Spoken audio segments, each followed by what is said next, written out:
3GTV here. We are going to talk now about Raw, Monday Night Raw. So it's been a couple days, but I've rewatched Raw a couple times now. I really enjoyed this opening segment. I think John Cena opening these shows overseas was really smart on their behalf. They know what they're doing. Very powerful. All this, the chain of segments that they had between Cody and Cena. I want to remind everyone we are powered by Glitch Energy. All MC3 Global Productions are. Thank you, Glitch, keeping us going. This is Barry Cherry. Shout out to Bear. It's his birthday today. So I had to say I had Queen Bee watching with me on this particular episode, which is really cool. She doesn't always get that chance, and it was really something different because I got to see a little bit of I got to get some insight from someone who has loved John Cena for a long time and is not necessarily a wrestling fan. She's a fan, like she likes wrestling and everything, she gets it, but she doesn't watch like I would. You know, it's not. She doesn't have the same passion. It's a little bit different. Her reactions were much different than mine.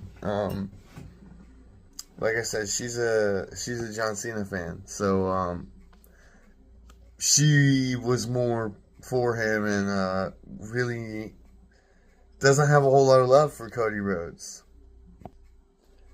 Getting her perspective on Cody's rebuttal and everything, though, was what was most interesting to me. They changed up the dynamic with this to where normally you would have like the heel interrupts the entrance of the face and comes out and takes extra long and milks it and makes the face wait and soaks it in and everything. But they did that completely opposite here, and it worked to where John Cena was stuck in the middle of the ring, being that bad guy, having to friggin' wait for Cody Rhodes to get done with his song and dance, and he took extra time to do it. Which John made, like a mention of that kind of in the, once he got a chance to start talking about it. Like, you do all this for all these crowds and stuff, you milk it up, and for what? I love that Cody made him wait, and it's just one of those things that, you could tell that they were throwing small punches at each other that, don't really mean a lot by themselves, but they build and they add up, and then it makes it to where once they actually do start talking and they're promoting and stuff, you've already got this thing that you had to wait through and build up to. Like, it's a psychological thing that I don't think a lot of people really know how to do that well anymore. I think they did it very well.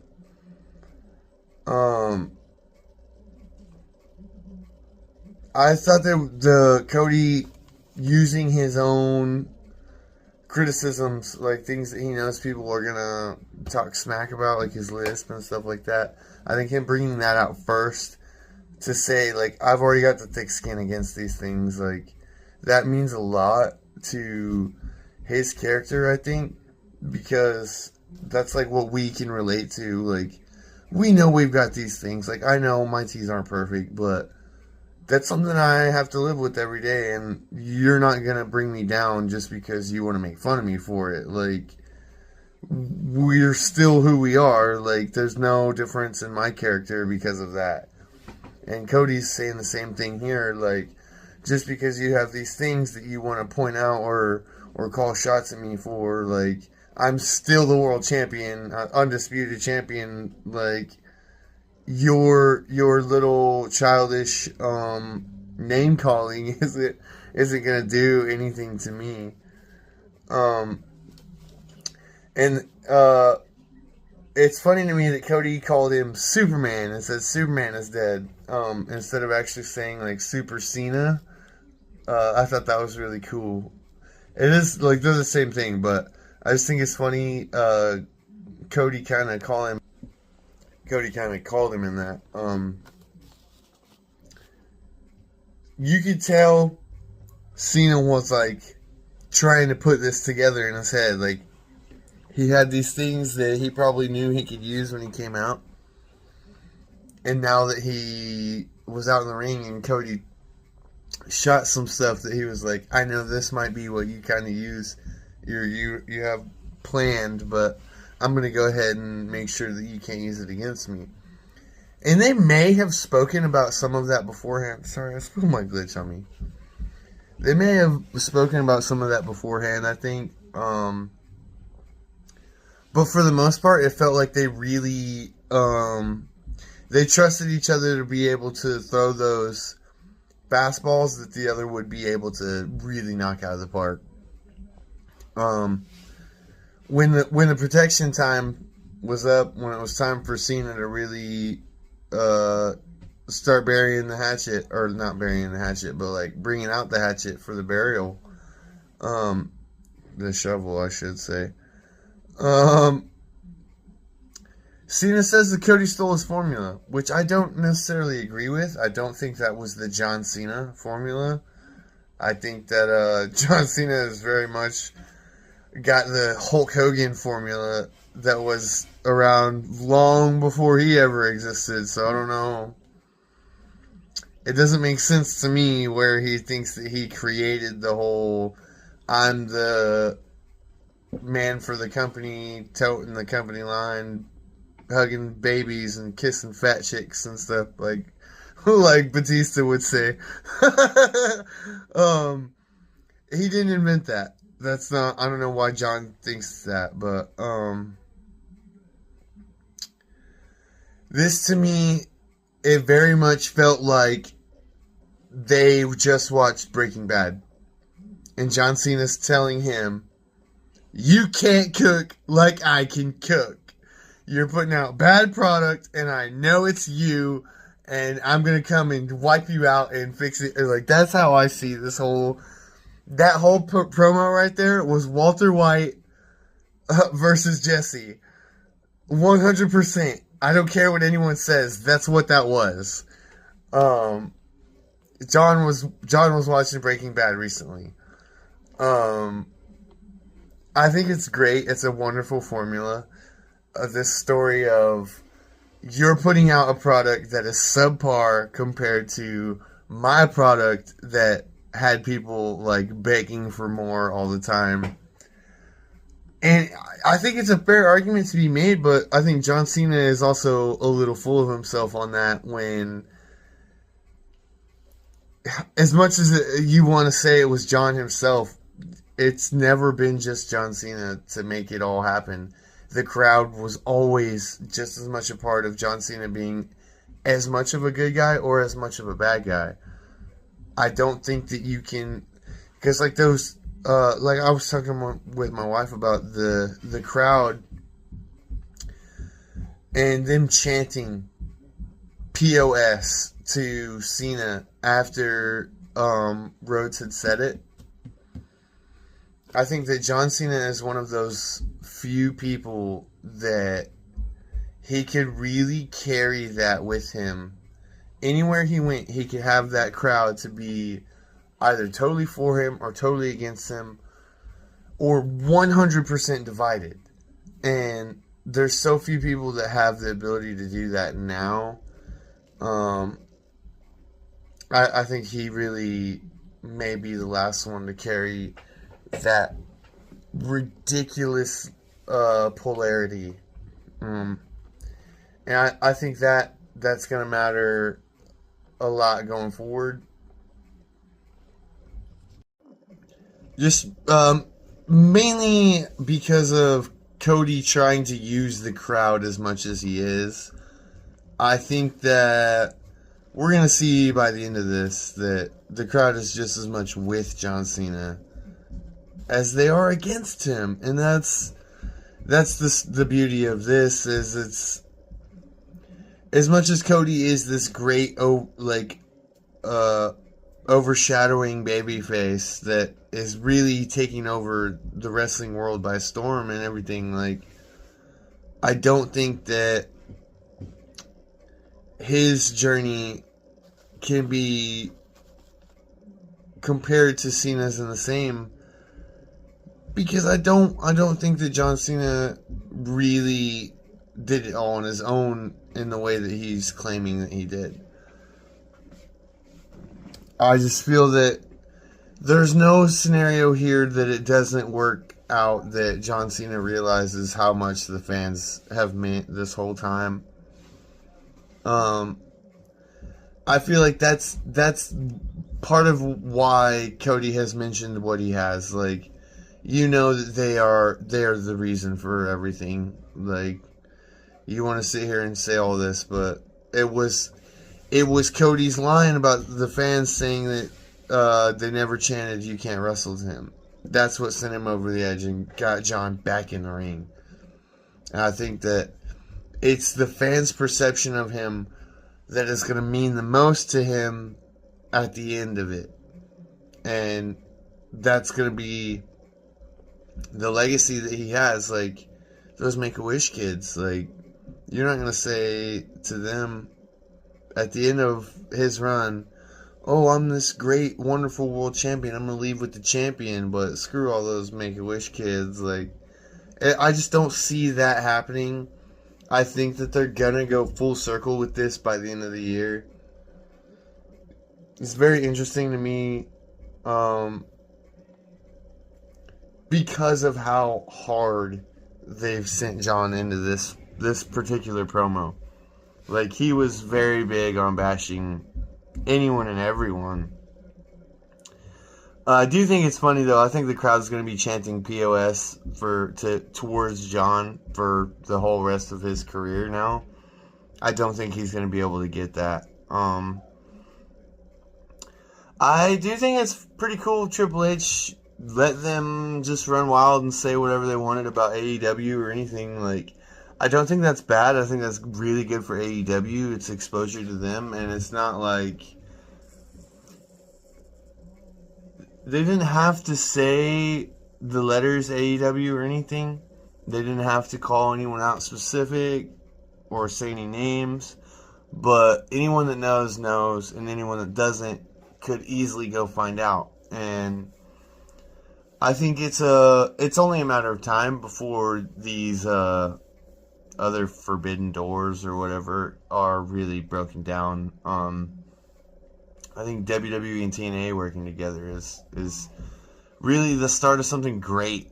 Really, really great for all of wrestling.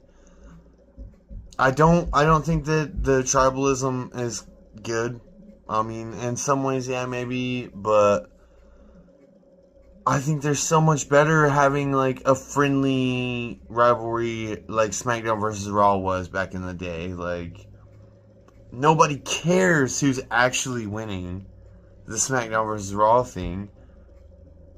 I mean, there's those three guys that have, like, Raw tattooed on their chest, but that's it. Like, other than that, everyone's just happy that there's so much great wrestling happening.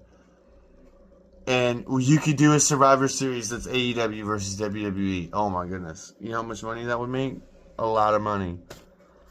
And, like, even MJF has been probably the most outspoken for all of this. Like, you're stupid if you're not watching everything that you can and trying to learn wrestling. Like, if you want to be the World Heavyweight Champion and you don't know anything and everything about all wrestling in the world, you can't be World Champion. That's just silly.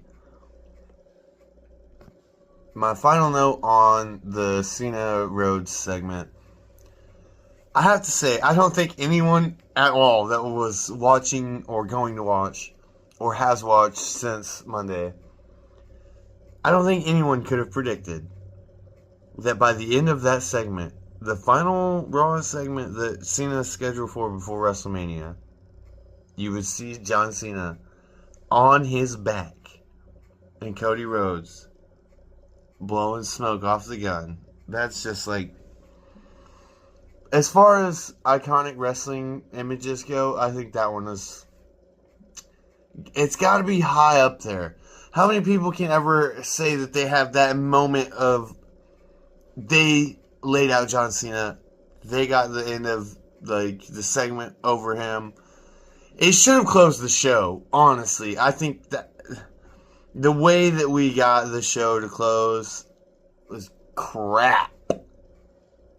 With a capital CARP compared to what that could have been if they ended the show with that segment. I guarantee you'd have a million more people watching Raw next week if you ended it with that segment rather than start it with that segment. I'm sorry, that's just me. I get it. John's got stuff to do. He's got to come back to America or what. I don't know. Stupid to me to not end the show with that segment. But that's just me. Next was New Catch Republic versus New Day. New in both their names is just funny to me. It's weird, but also unexpected. I didn't see that one coming. The New Catch Republic, not a bad team at all. New Day, not a bad team. No complaints on the wrestling and or any of that. Could use maybe a little bit of why New Catch is like. Is it just because they were in London? I don't 100% understand why they were wrestling together. Butch was just, or not Butch. He's not Butch anymore. Pete Dunne. I know, it's so silly. I haven't even called him Butch in like 2 months or 3 months or more. I didn't even like calling him Butch. But Pete Dunne, he was just fighting Penta like a couple weeks ago. I feel like, I don't know, it doesn't make sense that much, but everyone involved is great wrestlers. New Day winning is cool. I don't mind it, but I do feel like it's just to get them a WrestleMania match. I don't feel like the tag team division is as well off right now as it was even a few months ago. Really, since the start of the Netflix era, all this, the Raw tag titles, I don't have any care for them. I don't have any reason to. Like, what has been done for me to have any reason to care or love either of those dudes? Like, they're both great dudes. I saw Ivar in the Speed stuff. That was cool. But why is he doing that? And not, like,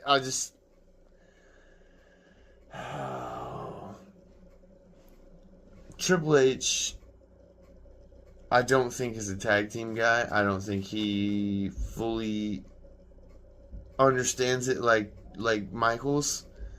And I say that because DIY was something else, man. Like, even some of the reign that they've had now, it was alright. But like the NXT stuff, it's second to none. And you get to where they're at now, and you see the War Raiders or War Viking Raiders, whatever you want to call them. I don't know which one.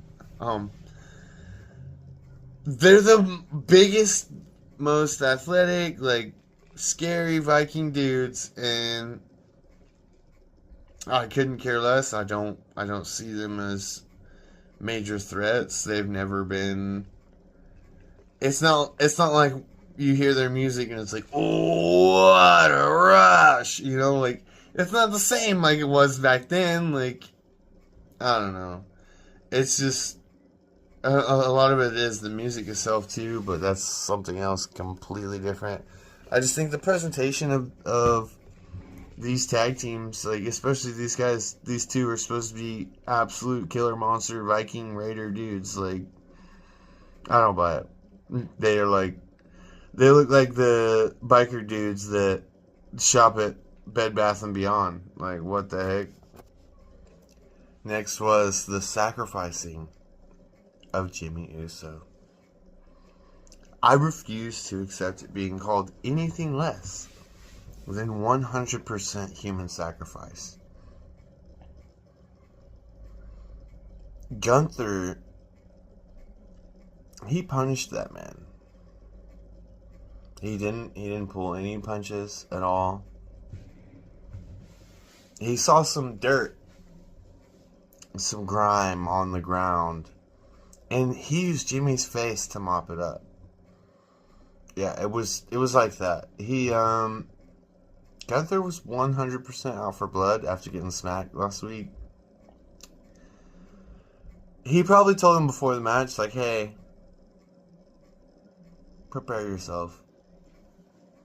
I would think so. If not, I don't know. Like, I just feel like he had to have known that it was coming, but I feel like he couldn't have known that it was gonna be like that. Gunther freaking wrecked that guy.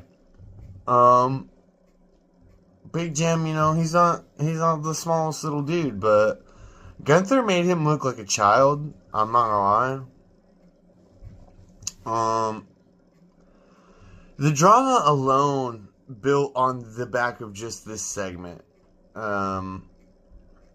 It sells the whole world championship. Everything about the match. Even if Jay didn't win the Royal Rumble, this would have set everything beyond. You can't rightfully feed the expectations on this one now. I don't think. I think you've built it to a point that you can't possibly deliver on what you've built. Maybe that's just my opinion on it. Maybe I'm proven wrong. I don't see where you go higher on the build, and I don't see where you pay off the build. It's just because I don't feel Jey Uso can get to that, and I don't know if once he wins or if he wins that it's the same feel good payoff at, like, y'all know what I'm saying. You have to kind of fill in the pieces there, but I just don't. I feel like it's gonna be the ultimate letdown if Jay does win. I'm sure there will be a lot of people happy if Jay wins. I'm not. Don't get me wrong there. I'm just saying I don't feel like the match or anything else going into it, like, you can't build anymore or do the match in any way that sets it to a higher standard than where it's at. Like, I just feel like they've created a situation where they can only fail. And it really, really, really sucks. I love Gunther, man. The LFG stuff, if you haven't seen it, watch it. Gunther's there for like a day, and it's like he changed the life of every person in there, including the veterans. Like, that's a world champion. That right there is a world heavyweight champion. And I'm so heartbroken that he has to go and do this against Jey Uso, because the story, no matter how good they get it, the wrestling won't be able to match it. And I say that, maybe Gunther pulls out the greatest match of Jey Uso's entire life. It's very possible. Very much so. And Jay's going to wrestle his freaking heart out. It's WrestleMania. It's a once-in-a-lifetime opportunity. If he messes it up, or I say no matter what, that he's never getting a shot like this ever again. I'm just praying for the best on this one. I really I don't want Gunther to lose now. I mean, I don't know. I like Jey Uso. I have nothing against him. I do wish he would say a little more than just eat. A lot of times, I think if he would actually be saying more, he can say stuff. Like, he's not the worst on the mic. That's one thing that I think a lot of people have really used as a discussion of why they don't think he's capable or should be world champion, as they say, oh, well, he can't even talk. Like, he just uses the one word. Like, that's because that's all he's using. I really believe that Jimmy and Jey Uso both have learned. I give Roman Reigns, I give him all the credit in the world too. Because I think as a family, you have been able to see the change in their ability on the microphone. Especially when the Usos went through the New Day Uso penitentiary stage and all that with the New Day, right? All that stuff. They had some good stuff there, dude. Fight me if you think different. I'm sorry. I think they've worked a lot to improve on their microphone work and all this over the years. I just think that he needs to say a little more than just eat. I think he needs to use the ability he has. Sorry for ranting so much on that. I really hope Gunther wins, especially after that. Like I said, this world champion right there. You can't beat that.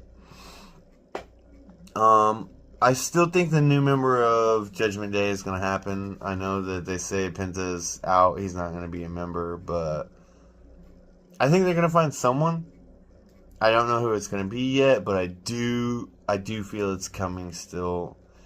Maybe they drop it altogether, and that was just like a subplot to get people worried. Because I know that they like to do that, where they get people thinking like, oh, this team might break up, and I'm not a big fan of when they do that, but it does happen. And they do sometimes where it's like, oh, we were just seeing what y'all might think about it, but we're not really going to do that. Penta and Baron as a team versus Judgment Day, it was really cool. Excuse me. I wasn't expecting this last week, really. I thought that they would go more triple threat than rather than putting Penta and Baron and Braun on a team together, but it's alright. It worked out. Braun spearing Penta at the end, I think it was kind of dumb because Braun's the champion, so it's like you had the champion inadvertently hurt someone and he's mad at the champion, so he's going to get a match, but it's neither here nor there. I'll accept it. If it gets us Penta versus Braun, I guess it does what it was supposed to. I think Finn versus Penta is very likely to happen again very soon. There's a lot there, a lot of chemistry. I think Penta's definitely going to be Intercontinental Champion after WrestleMania. If not WrestleMania night, it'll be the Monday Raw after. I don't see any reason why they would wait. Especially since Ricky Saints is already North American Champion. Spoiler, sorry guys. Which is crazy.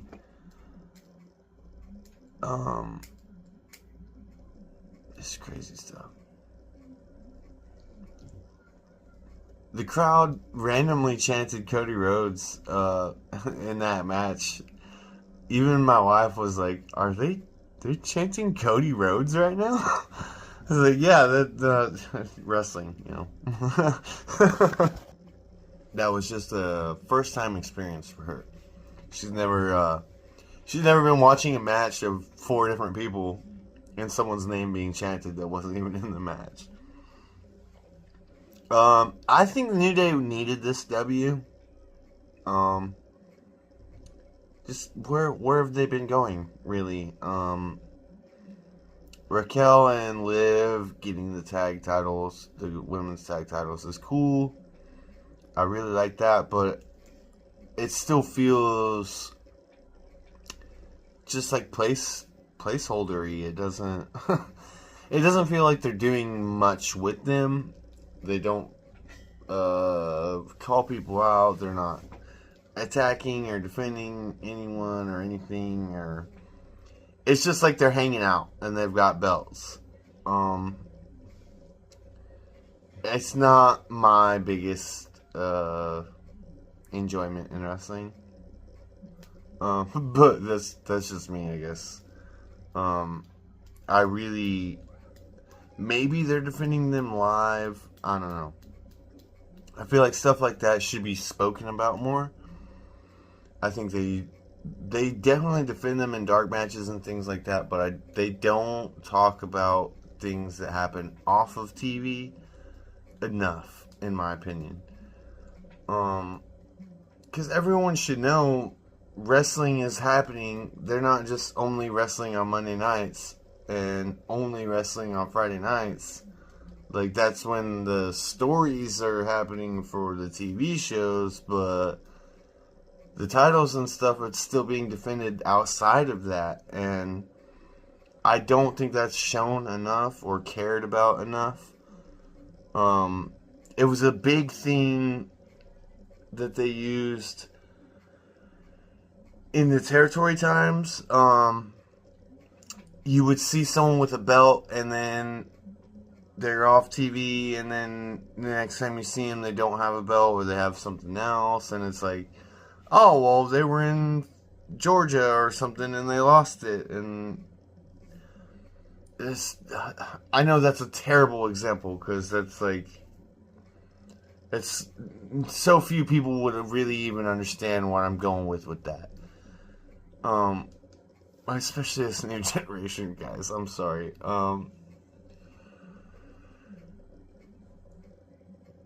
They used to have things like that to where people would win and lose titles off TV, off camera, especially big ways of having heels transition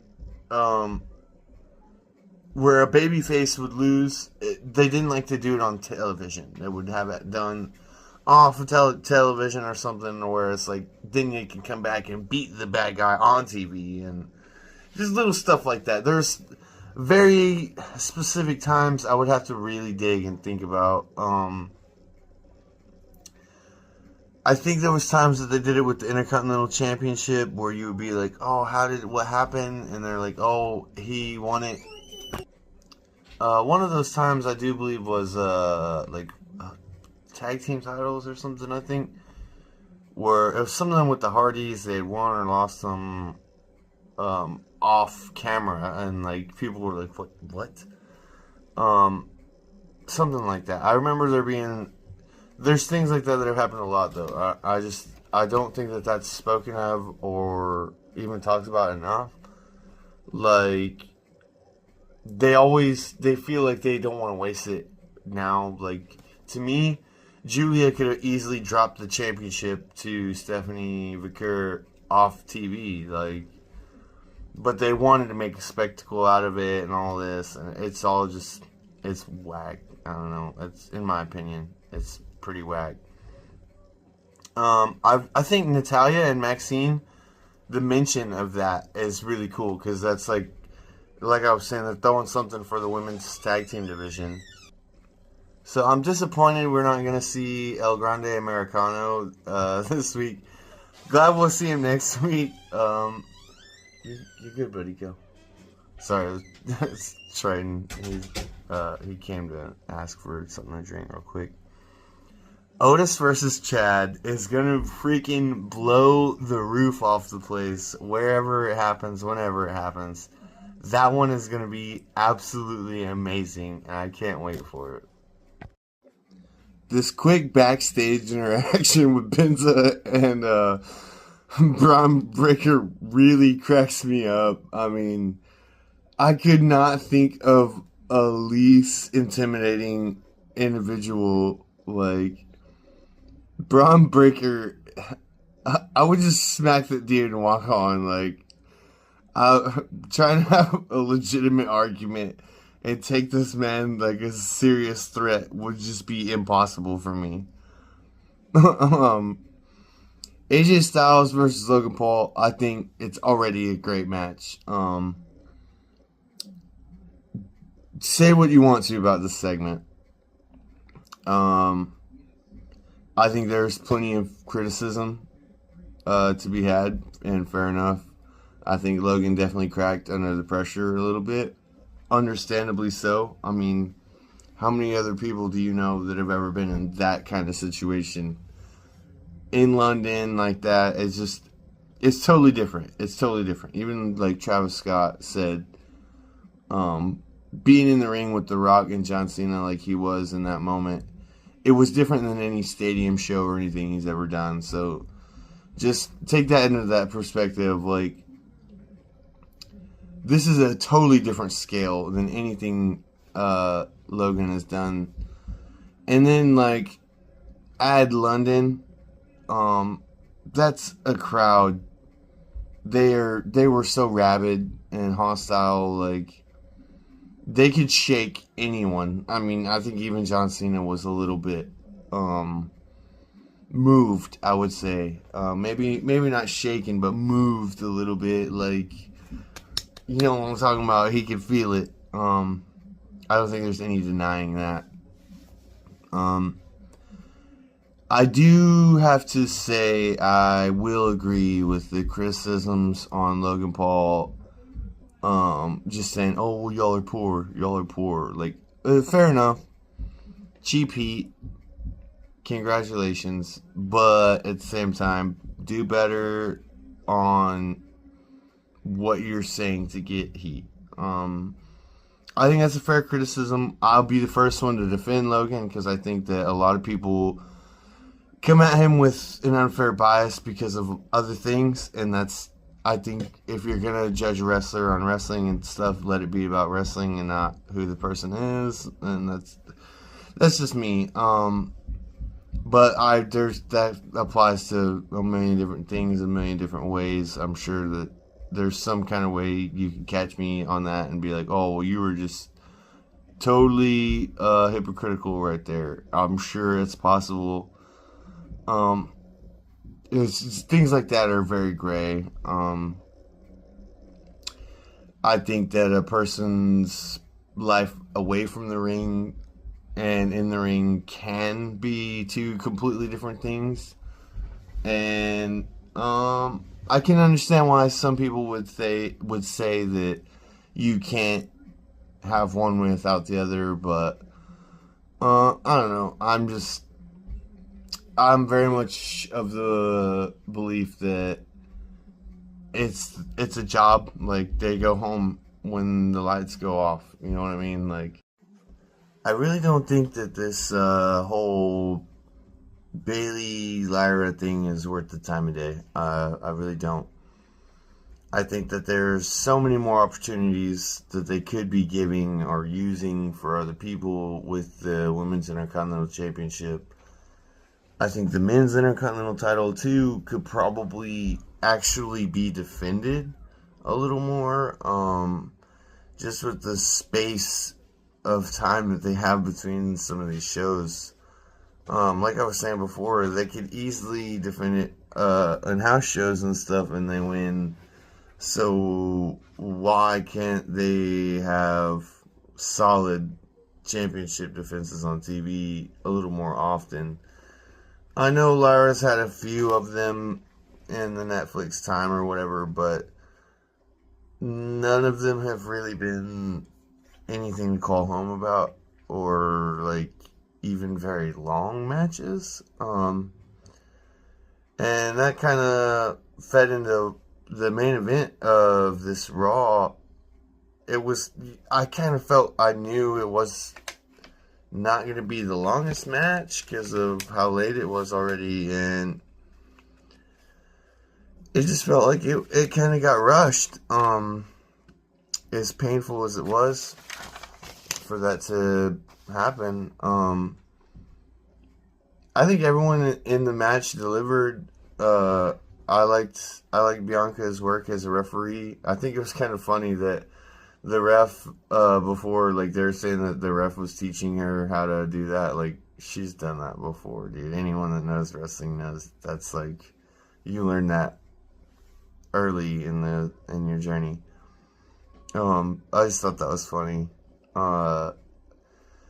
I don't think we're gonna get away from the triple threat match. I think that's gonna happen. I think we end night one with triple threat and start night two with it.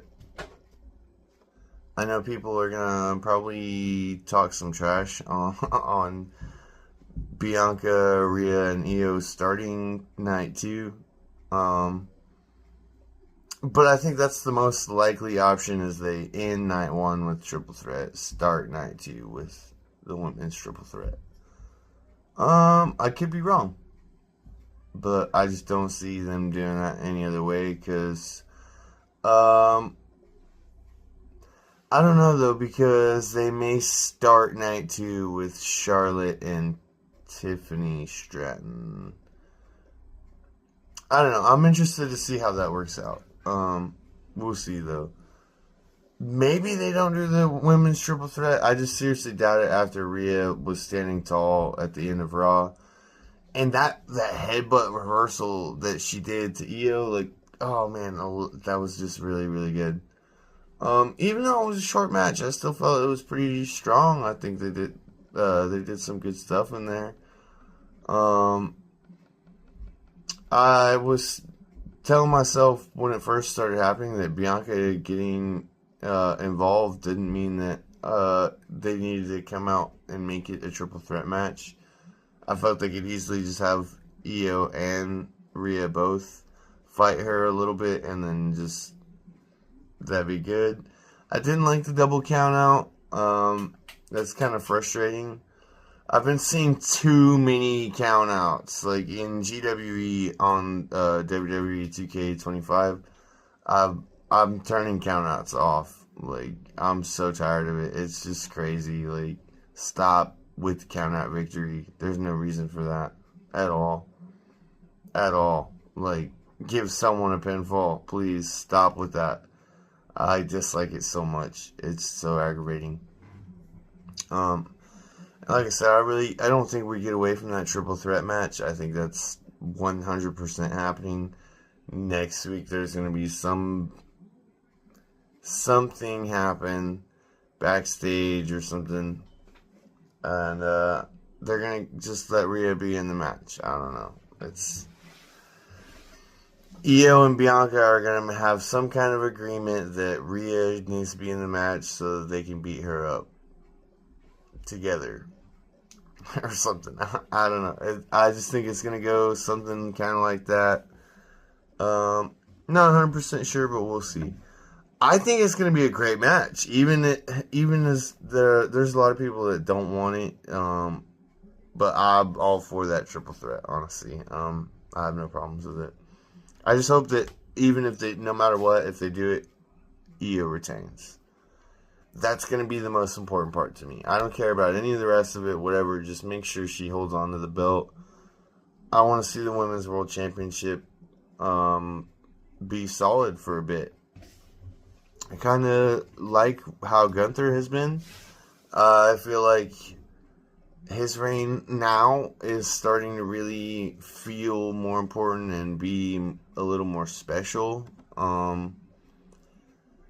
Like, I hate that I can't, right now, sitting here talking about all this, I can't give you who Gunther won the World Heavyweight Championship from. Damian Priest, I guess. Probably, yeah. Yeah, probably, but I just, I'd have to really think and make sure, I kind of think that's who it was, but I'm not positive with that.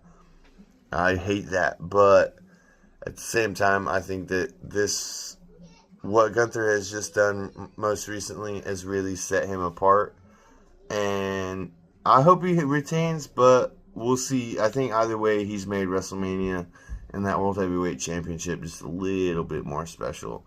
Really, really looking forward to see what happens next week. It's like the second before last, if not the last Raw before WrestleMania. So that's gonna be awesome. I think they're gonna pull out some cool stuff, especially after what they did in London. I think they know people are hyped now and they want to see more. Don't let off the brakes now, H. Y'all have a wonderful night or day wherever you are. Thank you so much for tuning into this. Don't forget to like and subscribe if you haven't already. And stay tuned for more. I'll be working on the Daredevil stuff. I didn't, even though they released 2 episodes, I didn't want to do 2 in 1 week. I would still want to just keep it at my pace, you know. But yeah, stay tuned for that. That's coming soon. And more GWE as always. And check out the mc3global.org and see what all the other people on the team are doing. Thank y'all. I love y'all so much. Y'all have a wonderful night, day, whatever it is, wherever you are. Thank you so much. Y'all take it easy.